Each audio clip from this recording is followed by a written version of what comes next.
Hi friends, இன்றைக்கி கறி குழம்பு சுவையில் பீர்க்கங்காய் கிரேவி எப்படி செய்கிறதுன்னு பார்க்கலாம் வாங்க. நல்லா பிஞ்சு பீர்க்கங்காவை 2 எடுத்துக்கோங்க. நல்லா பீர்க்கங்காவை கழுவிட்டு அதோட தோலெல்லாம் நீக்கிக்கோங்க. இந்த தோலில் கூட நம்ம துவையல் செய்யலாம், அதனால் தோலை வேஸ்ட் பண்ணிடாதீங்க. அதை தனியாக எடுத்து வச்சுக்கோங்க. இப்போ பீர்க்கங்காய் ரொம்ப சின்னதாக கட் பண்ண வேண்டாம். நம்ம மீடியம் சைஸில் கட் பண்ணிக்கோங்க. ஏன்னா பீர்க்கங்காய் சீக்கிரம் வெந்துடும் அப்படின்றதுனால நம்ம சின்னதாக கட் பண்ண தேவையில்லை. மீடியம் சைஸில் நம்ம கட் பண்ணி எடுத்துக்கிட்டால் போதும். இப்போ கட் பண்ணதை அப்படியே வச்சுட்டு இப்போ ஒரு பாத்திரத்தை அடுப்பில் வச்சு பாத்திரம் நல்லா சூடான பிறகு கொஞ்சம் எண்ணெய் விட்டுக்கோங்க.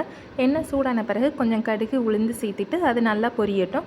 இது நல்லா பொரிஞ்ச உடனே 1 ஸ்பூன் அளவுக்கு ஜீரகம் சேர்த்துக்கோங்க. அந்த ஜீரகம் நல்லா பொரிஞ்ச பிறகு ஒரு பெரிய வெங்காயத்தை சின்னதாக கட் பண்ணி அதை நல்லா சேர்த்துக்கோங்க. சேர்த்துட்டு அதை நல்லா வதக்கி விட்டுக்கோங்க.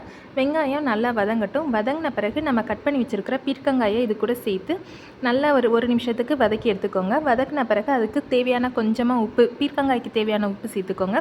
உப்பு சேர்த்துட்டு அதை நல்லா கலந்து விட்டுட்டு ஒரு மூடி போட்டு மூடி வேக விட்டுருங்க. இந்த பீர்க்கங்காய்க்கு நம்ம தண்ணி ஊற்ற தேவையில்லை, அதில் இருக்கிற தண்ணியே இந்த பீர்க்கங்காய்க்கு போதும். இப்போ கொஞ்சமாக தேங்காய், ஒரு 5 சின்ன வெங்காயம் போட்டு அதை நல்லா நைஸாக அரைச்சி எடுத்துக்கலாம். பீர்க்கங்காய் ஒரு 3-4 நிமிஷத்துலேயே நல்லா வேக ஆரம்பிச்சிடும். இப்போ மூடியை ஓப்பன் பண்ணி பார்த்திங்கன்னா அதுலேயே பீர்க்கங்காயிலே நிறைய தண்ணி சத்து இருக்கிறதுனால அதுலேயே இருக்கிற தண்ணி போகுதும் பீர்க்கங்காய் வேகிறதுக்கு. இங்கே பாருங்கள் எவ்வளோ தண்ணி விட்டுருக்குன்னு பாருங்கள். இப்போ நம்ம மசால் பொடியெலாம் சேர்க்க ஆரம்பிச்சிடலாம். ஒரு 1/4 ஸ்பூன் அளவுக்கு மஞ்சள் பொடி சேர்த்துக்கோங்க. அதுக்கு பிறகு ஒரு 1/2 ஸ்பூன் கரம் மசாலா பொடி, 1 ஸ்பூன் தனி மல்லிப்பொடி, அதுக்கு பிறகு காரத்துக்கு தேவையான அளவு தனி மிளகாய் பொடி. நான் 1/2 ஸ்பூன் தான் சேர்த்துருக்கேன். உங்களுக்கு எவ்வளோ தேவையோ அதை சேர்த்துட்டு எல்லாத்தையுமே நல்லா கலந்து விட்டுருங்க.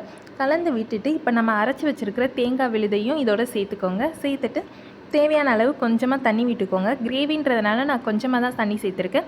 அதுக்கு பிறகு இப்போ கொஞ்சமாக கல் உப்பு சேர்த்துட்டு எல்லாத்தையும் சேர்த்து நல்லா கலந்து விட்டுட்டு ஒரு மூடி போட்டு மூடி ஒரு 2லேருந்து ஒரு 4 நிமிஷம் வரைக்கும் அப்படியே கொதிக்க விட்டுருங்க. இப்போ ஒரு 4 நிமிஷம் கழித்து நீங்கள் பார்த்தீங்கன்னா எல்லாமே நல்லா வெந்திருக்கும். கிரேவி பதத்துக்கு வந்திருக்கும். அவ்வளோதாங்க. இப்போ கொத்தமல்லி இருந்துச்சுன்னா கொத்தமல்லி தழை தூவி இறக்கி வச்சுருங்க.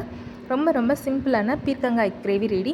இதை நம்ம சப்பாத்தி அப்புறம் சாதத்துக்கு கூட போட்டு நம்ம சாப்பிட்லாம். இட்லி, தோசை எல்லாத்துக்குமே செட் ஆகும் இந்த பீர்க்கங்காய் கிரேவி. நீங்களும் இந்த மாதிரி ஒரு தடவை ட்ரை பண்ணி பார்த்துட்டு எப்படி இருக்குன்னு சொல்லுங்கள். தேங்க்யூ.